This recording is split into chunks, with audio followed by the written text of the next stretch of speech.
Yo mga master, good morning. Ito ipapakita ko sa inyo kung paano magtanggal ng shower filter sa group head ng coffee machine. Kasi kailangan natin linisin yan. Actually, more than 10 days na hindi ko siya nalinis. So simple lang, gagamit tayo ng negative screw para tanggalin dyan sa group head ng coffee machine yan. Yan, natanggal na siya. So tingnan mo kung gaano siya kadumi. Ito mga master, kung sakaling maka-encounter kayo sa same shower filter at the same wearing kung paano tanggalin sa group head. Okay, so next naman mga master, meron ba dyan na iwan na parang screw na maliit sa loob na may butas sa gitna? At gagamit din kayo ng negative na screw na maliit para matanggal nyo yan kasi di-trade yan. So ingatan nyo para hindi masira. Okay?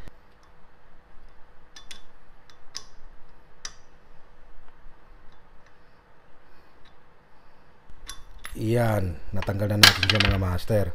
So yan, maliit na bagay na yan ay kailangan din natin siya malinis. Pakita ko sa inyo kung anong tsura niyan. Yan.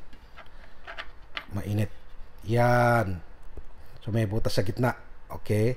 So yan, dalawa na yan kasama yung shower filter ay ibabad niyo siya sa mainit na tubig na meron siyang detergent chemical. Okay. Yan, isa-isahin nyo dyan, ilagay. Pero, tandaan nyo, paghiwalayin ang rubber gasket at saka shower filter. Bakit? Huwag nyo isama yung rubber gasket kasi titigas yun pag sinamay mo dyan. Ito mga master, nakadepende na sa inyo kung gaano kadami yung detergent chemical na ilagay nyo dyan. Ito, ibabad nyo mga 30 minutes siguro, pwede na yun.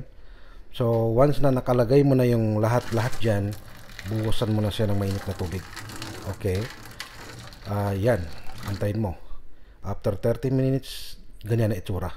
Okay? Ngayon, kung malinis na siya, tanggalin mo na dyan sa bowl na yan. Nakaasan mo sa isa-isa. Kasi para sure na malinis talaga siya.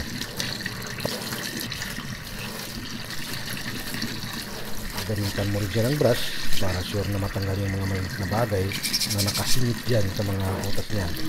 Yan. So, pagkatapos niyan mga master, pwede na natin siya ibalik sa group head ng coffee machine natin. Okay? Ayan, simple lang siya. Yan mga master, konting brush lang para matanggal yung mga powder na naiwan dyan. Okay, so kasunod na gagawin natin, i-testing natin yan.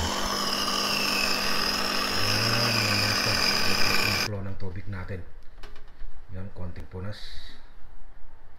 Ito mga master, kung paano ibalik yan.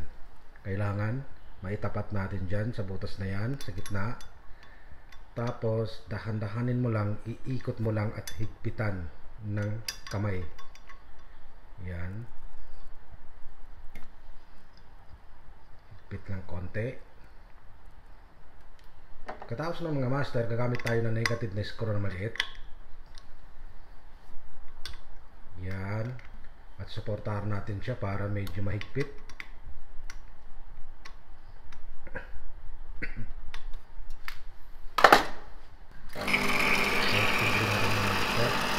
Kung gaano kaganda ang flow. Yun. Higpit uli para sure. Yan. Ibalik na natin yung shower filter kasama yung rubber gasket. Kung paano ibalik yan mga master, kasama, isabay mo yan sa shower filter. Hindi pwede magkahiwalay. Yan. Tulak. Pataas. Tapos mga master, suportahan mo siya ng portafilter. Ganyan. Okay, balikin natin para malaman natin kung ano.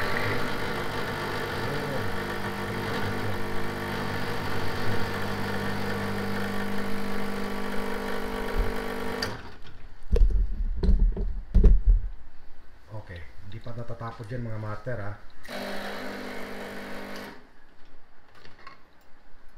Ang panghuli mga master ay backflashing na siya. Gagamit tayo ng blind filter katulad niyan. At the same time, maglagay rin tayo ng detergent chemical pero mas maganda yung powder na siya para mabilis siya ma-dissolve.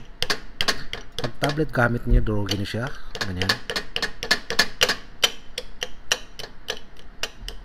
Pag okay na siya, insert na portafilter. At pindutin nyo na yung button kung saan kung may button sa inyo. After 15 seconds mga master, stop na siya. Tapos makita mo biglang buga ng tubig dyan. Yan. Dapat mga master, wala ka makitang kahit konting powder dyan nakahalo sa blind filter. Ngayon mga master, itetesting natin yung coffee machine kung maganda ang flow ng tubig, malinis at malakas. Salamat sa panonood ng video na to. Sana nakatulong sa inyo mga master.